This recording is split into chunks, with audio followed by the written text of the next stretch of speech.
ორი კორეა ომში ჩაება ჩრდილოეთსა და სამხრეთს შორის უთანხმოება სამხედრო დაპირისპირებაში გადაიზარდა. ჩრდილოეთ კორეის შეიარაღებულმა ძალებმა ყვითელ ზღვაში მდებარე სამხრეთ კორეის კუნძული იონბენი დაბომბეს. კუნძულის მიმართულებით ჩრდილოეთიდან რამდენიმე ასეული ჭურვი ისროლეს. სამხრეთ კორეის ჯარმა საპასუხო ცეცხლი გახსნა დაიღუპა ერთი სამხრეთელი მეზღვაური 13 კი დაიჭრა. დაშავებულებს შორის მშვიდობიანი მოქალაქეებიც არიან, 4 მათგანის მდგომარეობა მძიმეა.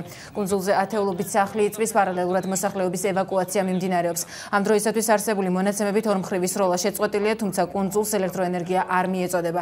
სამხრეთ კორეელი მაღალჩინოსნების ცნობით პრეზიდენტის რეზიდენციის სათავეში საგანგებოს ხდომა მიმდინარეობს. სამხრეთ კორეის შეიარაღებული ძალების სამხედრო მზადყოფნაშია. სეულმა საზღვაო საზღვრის გასწვრივ ავიაგამანადგურებლები უკვე გააგზავნა. დაბომბილ კუნძულზე 1200-ზე მეტი ადამიანი ცხოვრობს. 때문에 집 수십 채가 무너졌고 연평도 현지 사진에서 볼 수 있듯이